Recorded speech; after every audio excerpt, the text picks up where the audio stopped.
नमस्कार एवरीवन, मैं हूं पवन कुमार और आप देख रहे हैं YouTube channel creative education. UP triple SC and UP PSC practice set 8 है। इंपोर्टेंट क्वेश्चंस हैं, तो आइए शुरुआत करते हैं। क्वेश्चन नंबर 1 है, भारत में लोकनायक की पदवी के साथ कौन सा व्यक्ति संबंधित है? ऑप्शंस दिए हुए हैं, आपको राइट आंसर चूज करना है। लाला लाजपत राय, बाल गंगाधर तिलक, जयप्रकाश नारायण या मदन मोहन मालवीय। तो दोस्तों इसका राइट आंसर है ऑप्शन सी, जयप्रकाश नारायण। संपूर्ण क्रांति के प्रणेता जयप्रकाश नारायण को लोकनायक उपाधि से विभूषित किया गया था और 8 अक्टूबर 1979 को इनकी मृत्यु हो गई थी। तो राइट आंसर है option C, Jayaprakash Narayan. Next question है, एक जैव पद्धति जिससे पराश्रव्य ध्वनि का उपयोग किया जाता है, इसको किस नाम से जाना जाता है? सोनोग्राफी, ईसीजी या ईजी या एक्सरे? तो इसका राइट आंसर है ऑप्शन ए, सोनोग्राफी। सोनोग्राफी एक जैव पद्धति है जिससे पराश्रव्य ध्वनि का उपयोग किया जाता है। तो राइट आंसर है option A, sonography. Question number 3 है, कोबाल्ट धातु किस विटामिन में पाई जाती है? B1, B2, B6 या B12? तो इसका राइट आंसर है ऑप्शन डी, B12। कोबाल्ट धातु विटामिन B12 में पाया जाता है। विटामिन अगर हम B2 की बात करते हैं तो इसको राइबोफ्लोविन कहा जाता है और यह मांस, दूध, हरी सब्जी, सोयाबीन, अंडा इत्यादि में पाया जाता है। इसी तरह से विटामिन B6 का जो रासायनिक नाम है वो है पायरिडॉक्सिन। यह यकृत, मांस, अंकुरित अनाज इत्यादि में पाया जाता है और जो इसकी कमी होती है उसकी कमी से मस्तिष्क है, जो माइंड है, वो ठीक से कार्य नहीं करता है और शरीर का भार कम होने लगता है।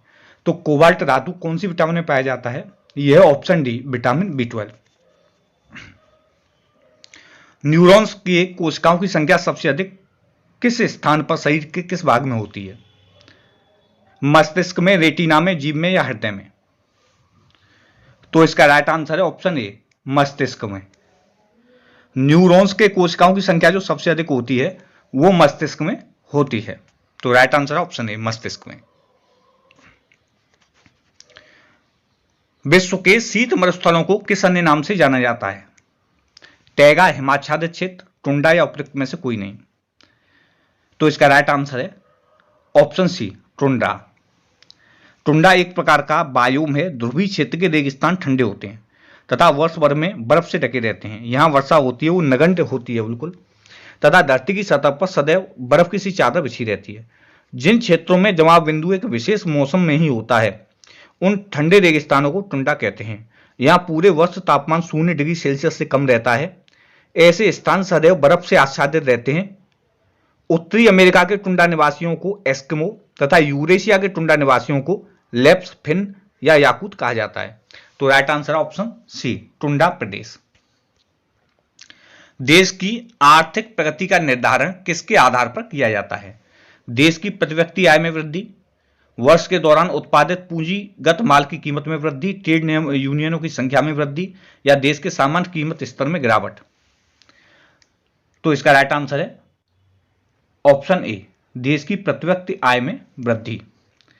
इससे देश की आर्थिक प्रगति का निर्धारण होता है। तो right answer option A. Question number 7 है, निम्नलिखित में से किस नेता का जन्म दिवस भारत में शिक्षक दिवस के रूप में मनाया जाता है? Doctor S Radhakrishnan, Lala Lajpat Rai, doctor C Rajagopalachari या राजेंद्र प्रसाद? तो इसका राइट आंसर है option A, doctor S Radhakrishnan. ये भारत के पहले उपराष्ट्रपति थे, डॉक्टर सर्वपल्ली राधाकृष्णन। इनका जो जन्मदिन है 5 सितंबर, इसको प्रतिवर्ष शिक्षक दिवस के रूप में मनाया जाता है। उन्हें उनकी महान दार्शनिक व शैक्षिक उपलब्धियों के लिए देश का सर्वोच्च अलंकरण भारत रत्न प्रदान किया गया है। तो राइट आंसर है option A, doctor S Radhakrishnan. Junagadh 1948 तक एक रियासत था जिस पर बाबी राजवंश का शासन था। तो ये बाबी राजवंश है, इसके जो फाउंडर यानी संस्थापक कौन थे? मोहम्मद शेर खान, मोहम्मद हामिद खान, मोहम्मद बहादुर खान या मोहम्मद रसूल खान? तो इसका राइट आंसर है ऑप्शन ए, मोहम्मद शेर खान। मोहम्मद शेर खान बाबी राजवंश के संस्थापक थे और जूनागढ़ राज्य पर 1654 ईस्वी में बाबी नवाबों ने जूनागढ़ पर विजय प्राप्त की थी। तो राइट आंसर है ऑप्शन ए, मोहम्मद शेर खान। पुलकेशिन प्रथम का बादामी शिलालेख शक वर्ष 465 का दिनांकित है। यदि हम इसे विक्रम संवत में दिनांकित करते हैं तो कौन सा वर्ष होगा? यूपीपीएससी 1997 में पूछा जा चुका है। विकल्प दिए हैं 407, 330, 300 या 601। तो इसका राइट आंसर है ऑप्शन डी 601। 58 ईसा पूर्व से विक्रम संवत लगा है और 78 ईस्वी में शक संवत लगता है। यदि दोनों को जोड़ते हैं तो ये जो काउंटिंग है ये हो जाती है 136। और यदि इसको 465 में अगर हम ऐड करते हैं, ठीक है, तो ये जो संख्या है ये हो जाती है 601। तो इसका right answer option D 601। Next question है, 6ठी शताब्दी ईसा पूर्व के संदर्भ में निम्नलिखित कथनों पर विचार कीजिए। जनपद शब्द का प्रयोग भूखंड के लिए होता था जहां लोग बस जाते थे। इस काल में ब्राह्मणों ने धर्मशाला नामक ग्रंथों की रचना की थी। पड़ोसी राज्य पर आक्रमण कर धन एकत्र करना अवैध माना जाता था। शासकों का प्रमुख कार्य किसानों, व्यापारियों तथा शिल्पकारों से कर तथा भेंट वसूल करना माना जाता था। इनमें से कौन कौन से कथन हैं वो सही हैं?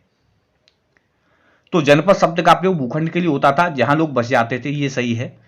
इस काल में ब्राह्मणों ने धर्मशाला नामक ग्रंथों की रचना शुरू की, ये भी सही है। पड़ोसी राज्य पर आक्रमण कर धन एकत्रित करना ये अवैध नहीं वैध माना जाता था, ये वैध माना जाता था। तो यहां पर यह कथन अभी असत्य है। तो शासकों का प्रमुख कार्य किसानों, व्यापारियों तथा शिल्पकारों से कर तथा भेंट वसूलना माना जाता था, यह भी सही है। तो राइट आंसर है 1, 3 और 4। विकल्प में से हम देखते हैं तो यह है 1, 2 और 4। राइट आंसर है 1, 2, 4। तो ऑप्शन सी सही है। नेक्स्ट क्वेश्चन है, फराजी आंदोलन शुरू होने का मुख्य कारण क्या था? ईसाई मिशनरी द्वारा इस्लाम पर आक्रमण, हिंदू ऋणदाताओं द्वारा मुस्लिमों का शोषण, मुस्लिम काश्तकारों के प्रति कंपनी की दमनकारी नीति, या उपरोक्त में से कोई नहीं। तो इसका राइट आंसर है ऑप्शन सी, मुस्लिम काश्तकारों के प्रति कंपनी की दमनकारी नीति। फराजी आंदोलन की शुरुआत कब हुई थी? 1818 में हाजी शरीयतुल्लाह ने की थी और इस आंदोलन के ब्रिटिश सरकार द्वारा समानांतर सरकार स्थापित करने का प्रयास किया गया था। तो राइट आंसर है ऑप्शन सी। भारतीय राष्ट्रीय कांग्रेस के पहले मुस्लिम अध्यक्ष कौन थे? हाकिम अजमल खान, अबुल कलाम आजाद, रफी अहमद किदवई या बदरुद्दीन तैयबजी? तो इसका राइट आंसर है ऑप्शन डी, बदरुद्दीन तैयबजी। ये बॉम्बे में पहले भारतीय बैरिस्टर थे। वे दूसरे भारतीय मुख्य न्यायाधीश थे। उन्होंने भारतीय राष्ट्रीय कांग्रेस के तीसरे अधिवेशन की अध्यक्षता मद्रास में की थी सन 1887 ईस्वी में। किसने? बदरुद्दीन तैयबजी ने। भारतीय राष्ट्रीय कांग्रेस के तीसरे अधिवेशन की इन्होंने अध्यक्षता की थी, कहां? मद्रास में। तो राइट आंसर है ऑप्शन डी। प्रेयरी किसे कहा जाता है? उत्तरी अमेरिका के उष्णकटिबंधीय घास स्थल, दक्षिणी अमेरिका के शीतोष्ण घास स्थल, दक्षिण अमेरिका के उष्णकटिबंधीय घास स्थल, या उत्तरी अमेरिका के शीतोष्ण घास स्थल? तो इसका राइट आंसर है ऑप्शन डी, उत्तरी अमेरिका के शीतोष्ण घास स्थल। इनको प्रेयरी कहते हैं। ये समतल, मंद ढलान या पहाड़ियों वाले प्रदेश हैं जहां पेड़ कम तथा घास अधिक होती है। जिन प्रदेशों के पादप जीवन में प्रमुखतः घास की अधिकता होती है उसे घास स्थल कहते हैं। पृथ्वी की सतह का लगभग 1/4 भाग घास स्थल है। जलवायु के आधार पर विश्व के घास स्थलों को दो मुख्य श्रेणियों में बांटा जाता है: शीतोष्ण प्रदेश के घास स्थल एवं उष्णकटिबंधीय प्रदेश के घास स्थल। तो right answer option D. Next question है, भारत का पहला विशिष्ट आर्थिक क्षेत्र कौन सा है? विशाखापत्तनम विशिष्ट आर्थिक क्षेत्र, कांडला विशिष्ट आर्थिक क्षेत्र, या नोएडा विशिष्ट आर्थिक क्षेत्र, या कोचीन विशिष्ट आर्थिक क्षेत्र? तो इसका राइट आंसर है ऑप्शन बी, कांडला विशिष्ट आर्थिक क्षेत्र। निर्यात को बढ़ावा देने के लिए विशिष्ट आर्थिक क्षेत्र की स्थापना 2005 में की गई थी। कांडला विशिष्ट आर्थिक क्षेत्र भारत का पहला विशिष्ट आर्थिक क्षेत्र है, स्पेशल इकोनॉमिक जोन। दोहरी नागरिकता निम्न में से किसकी विशेषता है? एकात्मक सरकार, संघीय सरकार, संसदीय सरकार, या राष्ट्रपति शासित सरकार? तो इसका राइट आंसर है ऑप्शन बी, संघीय सरकार। संघीय सरकार में दोहरी नागरिकता संघ एवं राज्य की हो सकती है। अमेरिका की संघीय सरकार में दोहरी नागरिकता की व्यवस्था है। और भारत के संविधान में जो नागरिकता संबंधी जो दिया गया है अनुच्छेद, वो अमेरिका के संविधान से लिया गया है। तो राइट आंसर है ऑप्शन बी, संघीय सरकार। रिक्त स्थानों की पूर्ति करें। अधिकार कर्तव्यों को बाधित करता है, को अनुदेशित करता है, में निहित का विरोध करता है। तो इसका राइट आंसर है ऑप्शन बी, कर्तव्यों को अनुदेशित करता है। संविधान और विधि द्वारा प्रदत्त अधिकारों की सीमा में ही हमें अपने कर्तव्यों का पालन करना पड़ता है, इसलिए कहा जा सकता है कि अधिकार कर्तव्यों को क्या करता है, अनुदेशित करता है। तो राइट आंसर है ऑप्शन बी। राष्ट्रपति द्वारा संसद के दोनों सदनों के लिए कुल कितने सदस्यों को नामित किया जाता है? 16, 10, 12 या 14? तो इसका राइट आंसर है ऑप्शन डी, 14। राज्यसभा के लिए 12 और लोकसभा के लिए 2 सदस्यों को नामांकित किया जाता है। भारतीय संविधान के प्रावधानों के अधीन राष्ट्रपति द्वारा राज्यसभा के लिए कितने? 12 और लोकसभा के लिए एंग्लो इंडियन समुदाय के 2 व्यक्तियों को नामित किया जाता है, इसलिए विकल्प डी सही है। भारत में किस प्रकार की आपात स्थिति अभी तक केवल एक ही बार लागू की गई है? आंतरिक आपात स्थिति, राज्य आपात स्थिति, बाह्य आपात स्थिति या वित्तीय आपात स्थिति? तो इसका राइट आंसर है ऑप्शन ए, आंतरिक आपात स्थिति। आपातकाल 25 जून 1975 से 21 मार्च 1977 भारतीय इतिहास में 21 महीने का वह समय था जब तत्कालीन प्रधानमंत्री इंदिरा गांधी की सलाह पर तत्कालीन राष्ट्रपति फखरुद्दीन अली अहमद ने भारतीय संविधान की धारा 352 के अंतर्गत आपातकाल की घोषणा की थी। लेकिन 44वें संविधान संशोधन अनुच्छेद 352 में आंतरिक अशांति के स्थान पर सशस्त्र विद्रोह के आधार पर आपात की घोषणा का प्रावधान किया गया है। यानी आंतरिक आपात स्थिति के स्थान पर सशस्त्र विद्रोह, ये जो सशस्त्र विद्रोह था, ये कौन सा जो संविधान का संशोधन हुआ था? 44वें संविधान संशोधन द्वारा जो आंतरिक आपात स्थिति के स्थान पर सशस्त्र विद्रोह शब्द को रख दिया गया था। तो एक ही बार आंतरिक आपात स्थिति में, केवल एक ही बार इंदिरा गांधी के समय में जो है इसकी घोषणा हुई थी। किसी विधानमंडल के किसी सदस्य द्वारा प्रस्तुत प्रस्ताव को जैन महत्व का अविलंब मामला मानते हुए जो चर्चा की जाती है उसे क्या कहा जाता है? स्थगन प्रस्ताव, अविश्वास प्रस्ताव, कटौती प्रस्ताव या उपयुक्त में से कोई नहीं? तो इसका राइट आंसर है ऑप्शन ए, स्थगन प्रस्ताव। किसी विधानमंडल के किसी सदस्य द्वारा प्रस्तुत प्रस्ताव को जैन महत्व का अविलंब मामला मानते हुए जो चर्चा होती है उसे स्थगन प्रस्ताव कहा जाता है। यह एक असाधारण प्रक्रिया है जिसके गृहीत किए जाने पर सदन का नियमित कार्य रोक दिया जाता है। तो राइट आंसर है ऑप्शन ए, स्थगन प्रस्ताव। सरकारी आयोग का गठन किस वर्ष पर रिपोर्ट देने के लिए किया गया था? सरकारी कर्मचारियों के लिए नए वेतनमान, केंद्र राज्य संबंध, राम जन्मभूमि बाबरी मस्जिद विवाद या कावेरी विवाद? तो राइट आंसर है ऑप्शन बी, केंद्र राज्य संबंध। सरकारी आयोग का गठन वर्ष 1983 में केंद्र राज्य संबंधों पर विचार हेतु किया गया था, जिसने वर्ष 1987 में अपनी रिपोर्ट सौंपी थी। तो राइट आंसर है ऑप्शन बी, केंद्र राज्य संबंध। देश में पंचवर्षीय योजनाओं का अनुमोदन करने वाला सर्वोच्च निकाय कौन सा है? योजना समिति, केंद्रीय मंत्रिमंडल, संसद या राष्ट्रीय विकास परिषद? तो इसका राइट आंसर है ऑप्शन डी, राष्ट्रीय विकास परिषद। 6 अगस्त 1952 को गठित राष्ट्रीय विकास परिषद योजना आयोग द्वारा तैयार की गई पंचवर्षीय योजना को अंतिम रूप से अनुमोदित करती है और इसके अनुमोदन के पश्चात राष्ट्रपति के हस्ताक्षर होने पर यह सरकारी योजना बन जाती है और उसका प्रकाशन कर दिया जाता है। तो यहां राइट आंसर है ऑप्शन डी, राष्ट्रीय विकास परिषद। निम्न में से एक भारत संघ का सह राज्य था और बाद में पूरा राज्य बन गया? झारखंड, छत्तीसगढ़, अरुणाचल प्रदेश या सिक्किम? तो इसका राइट आंसर है ऑप्शन डी, सिक्किम।